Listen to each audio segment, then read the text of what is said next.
Assalamualaikum warahmatullahi wabarakatuh. Good morning everyone. Hi, welcome back to Kupu Pintar Purworejo. So today, I'm Ayu.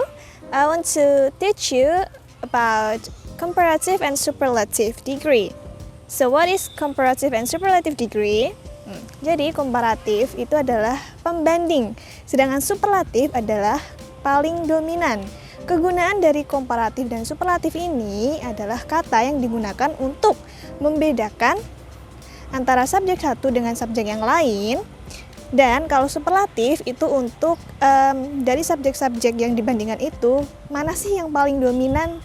Nah, kalau di Indonesianya itu contohnya misal pohon. Pohon yang satu itu tinggi, subjek satu ya. Pohon yang kedua itu lebih tinggi dari pohon pertama. Nah, jadi kita harus menggunakan komparatif untuk membandingkannya. Jadi dari pohon satu ke pohon dua, misal karena tadi pohon satu lebih tinggi, kita harus bilang lebih tinggi. Nah, untuk bilang lebih tinggi, kita harus tahu verb atau kata sifatnya, verb or adjective. Nah, untuk pembandingnya itu adalah ketika kalau itu verbnya cuma satu suku kata, tambahin er. Tapi kalau lebih dari satu suku kata, ditambahin more. Nah, jadi untuk pembanding atau komparatif, kita harus tahu verb sama adjektifnya. Untuk verb yang menggunakan satu suku kata, itu ditambahin er. Tapi kalau lebih dari satu suku kata, itu pakainya est, ditambah est setelah verb atau adjektif. Jadi est. Tapi kalau lebih dari satu suku kata, ditambahinnya most. Jadi untuk komparatif itu atau more. Kalau superlatif, est atau most. Nah, untuk pembanding atau komparatif itu membandingkan antara subjek satu dengan subjek dua. Nah, itu tergantung dari verb atau adjektif yang digunakan. Contohnya, kita mau membandingkan antara pohon pisang sama pohon palm. Nah, sifat dari pohon pisang dan pohon palm ini kan ada dua. Pohon palmnya itu tinggi, kalau pohon pisangnya itu pendek. Nah, bisa dipilih, mau pilih pohon pisang itu lebih pendek daripada pohon palm, atau pohon palm lebih tinggi daripada pohon pisang. Nah, karena tinggi dan pendek itu cuman satu suku kata, yaitu short sama tall, jadi kita cuman perlu nambahin er atau Nah, bilang aja, banana tree is taller than palm. Sedangkan kalau mau bilang pohon palm lebih tinggi daripada pohon pisang, palm is taller than banana tree.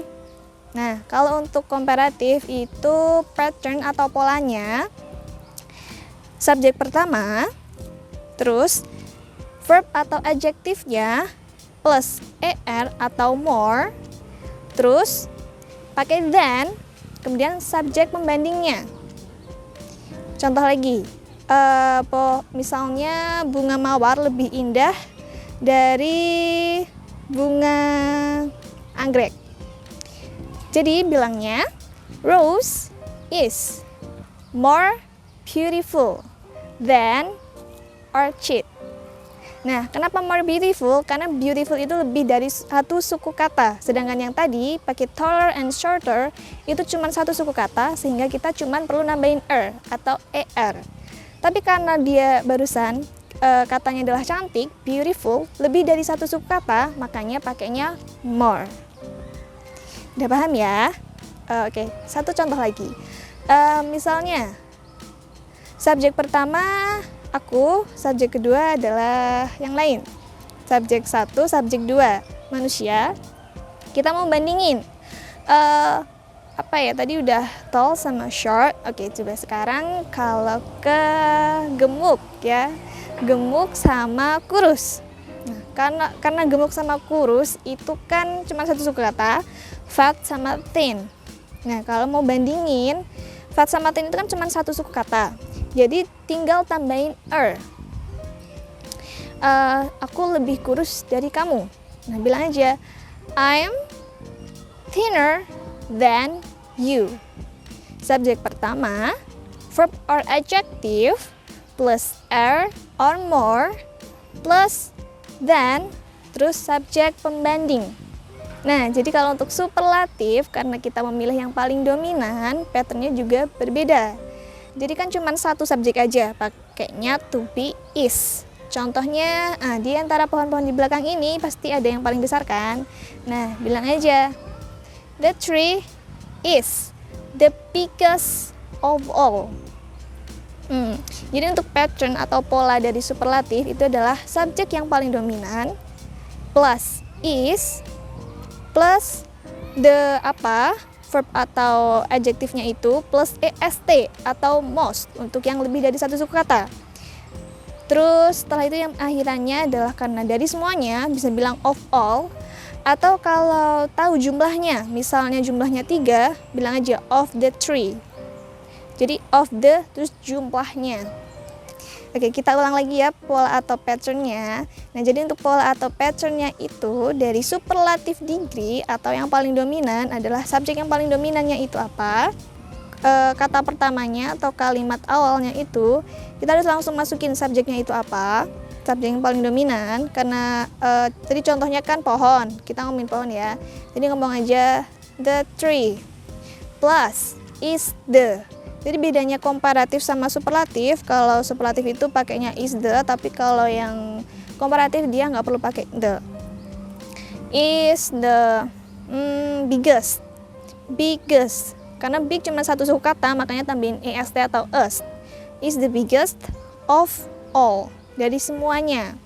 Jadi subjek paling dominan plus is the plus adjective or verbnya plus est atau most, selanjutnya plus of all. Tapi kalau tahu jumlahnya itu of the 3 atau ya jumlahnya berapa. Nah, jadi barusan kan contohnya adalah pohon. Coba kita ke yang lain. Misalnya lebih bersih, clean. Misalnya rumah dia lebih bersih dari rumahku. Jadi bisa bilang her house is more cleaner than my house. Komparatif. Tapi kalau mau bilang superlatifnya, rumah dia yang paling bersih dari semuanya, berarti her house is the cleanest of all. Clean, satu suku kata, jadinya tinggal tambahin est, cleanest. Nah, jadi untuk menggunakan komparatif dan superlatif ini, kalian harus tahu verb atau adjektif yang digunakan. Apakah dia harus ditambahin er, atau harus ditambahin est. Dan udah pasti, kalau lebih dari satu kata, itu kita harus tambahin more sama most.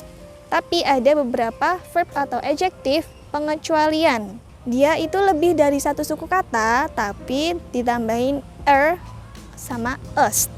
Contohnya adalah pretty. Pretty itu kan dua suku kata, pretty, tapi dia harus ditambahin jadi prettier. Kalau lebih cantik jadinya prettiest.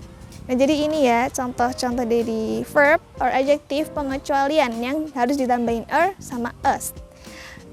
Selanjutnya ada juga verb yang dia itu adalah irregular verb, jadi tidak beraturan. Nggak bisa mengikuti est, more, most. Nah, beberapa verbnya itu adalah misal bad. Bad itu kan artinya buruk. Nah, dia nggak bisa dibikin better sama baddest. Tapi harus berubah antara verb 1, verb 2, verb 3. Verb 1-nya bad. Verb 2-nya jadi worse. Verb 3-nya jadi worst. Terus, baik, good. Dia nggak jadi gooder or goodest. Tapi jadinya better sama best. Nah, barusan itu contoh-contoh kata yang dia tidak bisa mengikuti est atau more, most. Nah, ini juga contoh-contoh yang lain. Bisa dihafal ya. Jadi jangan lupa, kalau untuk komparatif itu pembanding. Untuk polanya, diulang lagi ya. Subjek pertama is, verb or adjektifnya plus or more, or est or most. Dan terus subjek pembanding. Contohnya lagi, dia lebih cantik daripada aku. She's prettier than me. Nah, kalau superlatifnya berarti kan dari subjek paling dominan, terus plus is the, plus adjective or verbnya itu, plus of all, atau kalau tahu jumlahnya of the titik-titik jumlahnya. Misal tadi kan of the two, of the four. Oke, misal aku yang paling besar dari kalian semua. I'm the biggest of all. Jadi misal aku yang paling pintar dari kalian semua. I'm the smartest of all. Jangan lupa ya, patternnya itu antara komparatif sama superlatif itu beda. Tadi juga udah aku sebutin untuk beberapa verb irregular yang dia tidak bisa mengikuti sama us or more sama mostnya. Jangan lupa ya, kalau untuk atau us itu penggunanya adalah untuk satu suku kata. Tapi ada beberapa verb atau adjektif yang dia tidak bisa mengikuti us. Tapi ada juga beberapa verb or adjektif yang dia itu lebih dari satu suku kata tapi mengikuti sama us. Oke, jangan lupa ya. Jangan lupa tonton untuk video selanjutnya karena aku bakalan ngajarin yang lebih banyak lagi. Maaf kalau jelasinnya belibet. See you next time.